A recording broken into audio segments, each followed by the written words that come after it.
வணக்கம், நான் உங்கள் Deena. Welcome back to Deena kitchen. எல்லாரும் எப்படி இருக்கீங்க? நல்லா இருக்கீங்களா? இன்றைக்கி நம்ம கிச்சனில் பார்க்க போது எல்லாருக்கும் பிடிச்ச ஒரு லஞ்ச் காம்போ எப்படி பண்ணுறது பார்க்க போகிறோம். இந்த லஞ்ச் காம்போ என்ன கேட்டுன்னா, கீரை கூட்டு இதோட உருளைக்கிழங்கும் வெந்தயக்கீரையும் வச்சு ஒரு சூப்பரான மசாலா பண்ண போகிறோம்.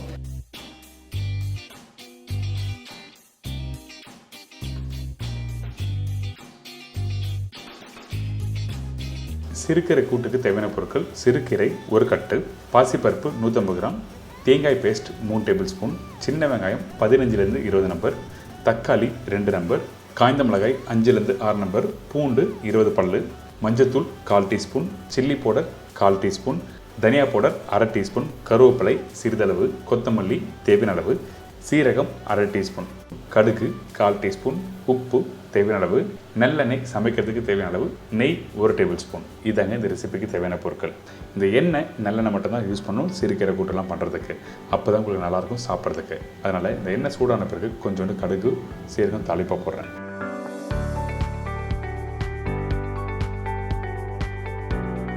இந்த கடுகும் சீரகம் நல்லா பொரிஞ்சு வர டைமில் காஞ்ச மிளகாய் குண்டு மிளகாய் யூஸ் பண்ணுங்கள். கொஞ்சம் காரம் இருக்கும், அதனால தான் இந்த குண்டு மிளகாய் போடணும்னு சொல்கிறேன்.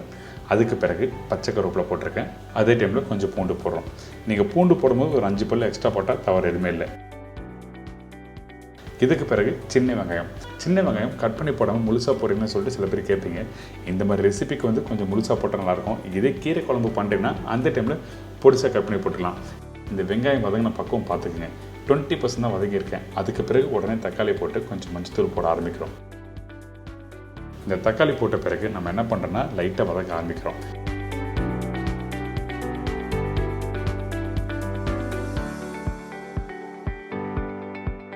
இந்த மஞ்சத்தூள் போட்ட பிறகு சில்லி பவுடர். பொதுவாக நீங்கள் கீரை கூட்டு பண்ணும்போது அதிகமான பவுடர் மசாலா யூஸ் பண்ணக்கூடாது. அதனால தான் கொஞ்சமான சில்லி பவுடர் கொஞ்சமான தனியாக பவுடர் சொல்லியிருக்கேன். இதுக்கு பிறகு தேவையான உப்பு போட்டு நல்லா மிக்ஸ் பண்ணிட்டு கொஞ்சமாக தண்ணி ஊற்ற போகிறோம்.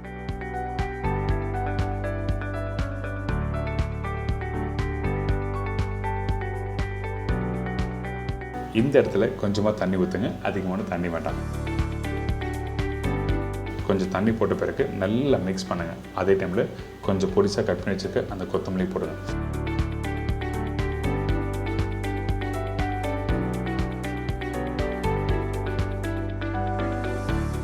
இந்த மசாலா நல்லா கொதிச்சு வரட்டும். அதனால் ஒரு மூடி போட்டு ஒரு 5 நிமிஷம் நல்லா கொதிக்கணும்னு சொல்லி விட்டுருங்க.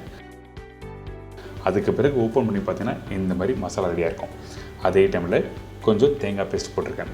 இந்த தேங்காய் பேஸ்ட்டை அரைக்கும் போது சில பேர் சீரகம் போடுவாங்க, நல்லாயிருக்கும், ஒன்று தவறது இல்லை. இன்றைக்கி ரெசிப்பியில் நான் என்ன பண்ணியிருக்கேன் கேட்டிங்கன்னா, தேங்காய் பேஸ்ட்டில் சீரகம் போடாமல் வெறும் தேங்காவை போட்டு அரைச்சி யூஸ் பண்ணியிருக்கேன். அந்த தேங்காய் அரைக்கிற பக்கம் என்ன கேட்டிங்கன்னா கரெக்டாக ஒரு 90%. இந்த தேங்காய் போட்டு நல்லா மிக்ஸ் பண்ணி முடித்த பிறகு இந்த வேக வச்ச சிறுபருப்பு, அதாவது பாசிப்பருப்பு, இந்த பாசிப்பருப்பு போட்ட பிறகு நல்லா மிக்ஸ் பண்ணுங்கள். கொஞ்சமாக தண்ணி ஊற்றி நல்லா கொதிக்க விடுறோம். இந்த போரோசலோட tri ply range of product ரொம்ப ஈஸியாக இருக்கும் க்ளீன் பண்ண. அடி பிடிக்காது, ஹீட் ஈவனாக ஸ்ப்ரெட் ஆகும்.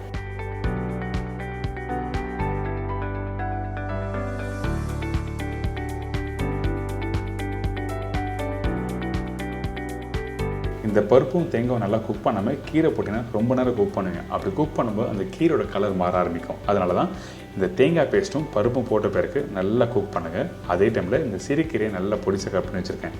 நல்லா வாஷ் பண்ணிவிட்டு அதுக்கப்புறம் இந்த மாதிரி பருப்பில் போட்டு குக் பண்ண ஆரம்பிக்கும் போது உங்களுக்கு டேஸ்ட் சூப்பராக இருக்கும். நல்லா புரிஞ்சுங்க. கீரை வாஷ் பண்ணும்போது எப்பவுமே ரன்னிங் வாட்டரில் வாஷ் பண்ணுறது. ஒரு பெரிய பாத்திரத்தில் கீரையை போட்டு நல்லா வாஷ் பண்ணி எடுத்துருங்க. நீங்கள் ரன்னிங் வாட்டரில் வாஷ் பண்ணால் மண் அப்படியே தான் இருக்கும், சரிங்களா? அதாவது டேப்பை திறந்து விட்டுட்டு அப்படி சில பேர் கீரை அப்படியே பிடிப்பாங்க. அப்படி பண்ணால் நல்லதில்லை, மண்ணும் போகாது. இதுக்கு பிறகு நம்ம என்ன பண்ணுறோம், அந்த பருப்போடு இந்த கீரையை போட்டு நல்லா மிக்ஸ் பண்ணுங்கள். இந்த கீரை வேகிறதுக்கு அதிகபட்சம் ஒரு 5லேருந்து ஒரு 6 நிமிஷம் டைம் எடுக்கும். ரொம்ப நேரம் குக் பண்ணோன்னா அப்படி குக் பண்ணாலும் அது சத்து போய்டும். அதே டைமில் அந்த கலரை மாற ஆரம்பிச்சிடும், பார்க்குறதுக்கு நல்லா இருக்காது. அதனால தான் ப்ராப்பராக குக் பண்ணி எடுக்கணும்னு சொல்கிறேன். இந்த மாதிரி தான் நீங்கள் வீட்டில் குக் பண்ணும்போது கரெக்டான டெக்ஸ்சர் வரணும்.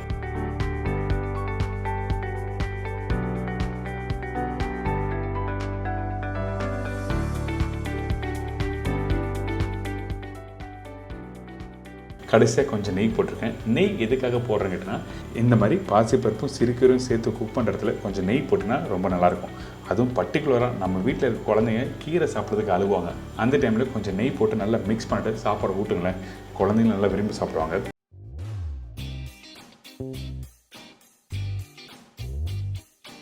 இப்போது உருளைக்கிழங்கும் வெந்தயக்கீரை மசாலாவுக்கும் தேவையான பொருட்கள் என்ன பார்த்தலாமா?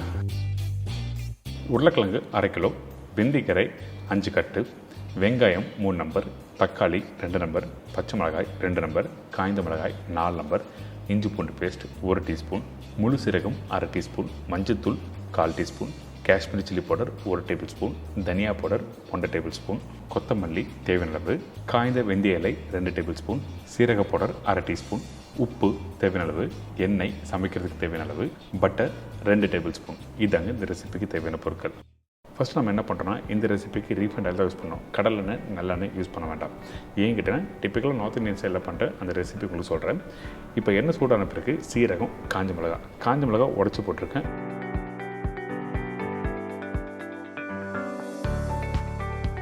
அதுக்கப்புறம் பொடிசாக கட் பண்ணி வச்சுருக்கேன் இந்த வெங்காயம், பச்சை மிளகாய் போட்டிருக்கோம். இதெல்லாம் போட்ட பிறகு வதக்க ஆரம்பிக்கிறோம். இந்த வெங்காயம் வதங்குற பக்கம் என்ன கேட்டனா கரெக்டாக ஒரு 50 to 60% அளவுக்கு வதக்கிடணும். நல்ல ப்ரௌன் கலர் வர வரைக்கும் வதக்கக்கூடாது.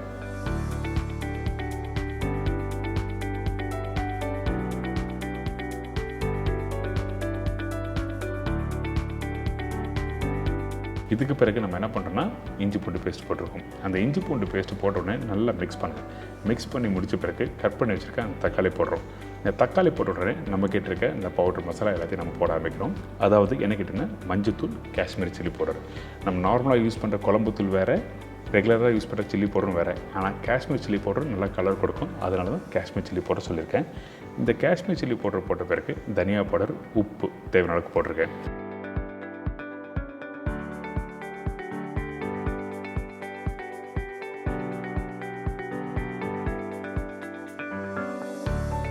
இதெல்லாம் போட்ட பிறகு அந்த வெங்காயம் தக்காளோட இந்த மசாலாவை நல்லா மிக்ஸ் பண்ணுங்கள். மிக்ஸ் பண்ணி முடித்த பிறகு இந்த இடத்துல கொஞ்சமாக தண்ணி ஊற்றி நல்லா குக் பண்ண போகிறோம். அதனால் தேவையான அளவுக்கு தண்ணி ஊற்றி நல்லா வேக விடுங்க.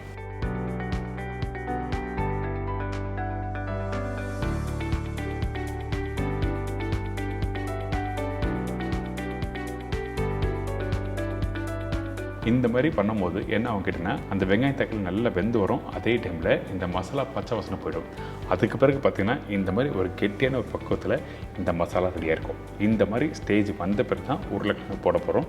நல்லா புரிஞ்சுக்கோங்க. அந்த வெங்காயம் தக்காளி மசாலா குக் பண்ணி முடித்த பிறகு நல்லா கெட்டியான ஒரு பக்குவத்தில் வரணும். வீட்டில் பண்ணுற தக்காளி தொக்கு இருக்குது பார்த்திங்களா, அந்த மாதிரி டெக்ஸ்ட்டில் வந்துருக்கணும். இதுக்கு பிறகு வேக வச்ச உருளைக்கிழங்கு நல்லா வெந்திருக்கணும். அதே டைமில் உருளைக்கிழங்கு வேக வைக்கும்போது மஞ்சத்தூள், உப்பு போட்டுக்குங்க.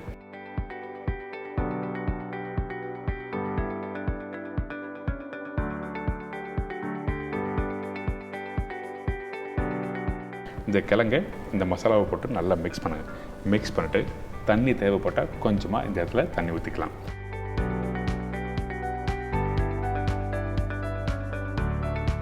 இந்த மசாலாவோட இந்த உருளைக்கிழங்கு வேகிறதுக்கு ஒரு 2 நிமிஷம் டைம் எடுக்கும். அதனால் ஒரு மூடி போட்டு நல்லா வேகட்டு சொல்லிட்டு அதுக்கு பிறகு ஓப்பன் பண்ணி பார்த்தீங்கன்னா இந்த மசாலா உருளைக்கிழங்கோட நல்லா இறங்கியிருக்கும்.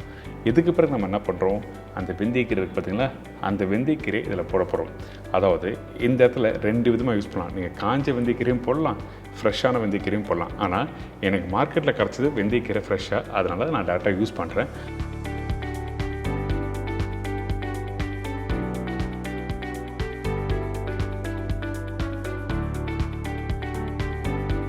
இப்போ இந்த வெந்தயக்கீரையை போட்டு நல்லா மிக்ஸ் பண்ணுறோமா, இந்த இடத்துல இன்னும் கொஞ்சம் அந்த ட்ரை வெந்தயக்கீரை போட்டால் நல்லாயிருக்குன்னு சொல்லிட்டு ஃபீல் பண்ணினா அந்த டைமில் போடலாம். அதனால தான் உங்களுக்கு போட்டு காமிச்சிருக்கேன். ஆனால் காஞ்ச வெந்தயக்கீரை போடும்போது இன்னும் வாசனை நல்லா சூப்பராக கொடுக்கும். நீங்கள் வீட்டில் ட்ரை பண்ணி பாருங்களேன்.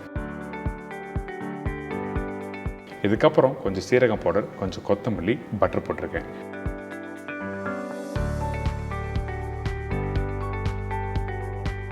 பட்டர் எதுக்காக கடைசியாக போட்டிருக்கேன்னா காரணம் இருக்குது. நீங்கள் வெங்காயம் தக்காளி மசாலாம் போட்டிருக்கு பார்த்தீங்கன்னா, அந்த காரத்தோட இந்த பட்டர் போட்டு மிக்ஸ் பண்ணும்போது ஒரு மைல்டான டேஸ்ட் கொடுக்கும். அதனால தான் பட்டர் போட்டிருக்கேன். இப்போ இது எல்லாத்தையும் நல்லா மிக்ஸ் பண்ணி 1 நிமிஷம் குக் பண்ணுங்கள். அதுக்கு பிறகு எடுத்து பார்த்தீங்கன்னா இந்த மாதிரி உருளைக்கிழங்கு வெந்தயக்கீரை மசாலா ரெடி. கண்டிப்பாக ட்ரை பண்ணி பாருங்கள். நீங்கள் வீட்டில் நிறைய உருளைக்கிழங்கு ரெசிபி பண்ணியிருப்பீங்க. ஆனால் இந்த மாதிரி உருளைக்கிழங்கும் வெந்தயக்கீரையும் மசாலா வீட்டில் ட்ரை பண்ணி பார்த்தீங்கன்னா வீட்டில் இருக்க மக்கள் வந்து அம்மா வாரத்தில் ஒரு நாள் இந்த மாதிரி ரெசிபி பண்ணித்தாங்க அப்படின்னு சொல்லிட்டு எல்லோரும் விரும்பி கேட்பாங்க.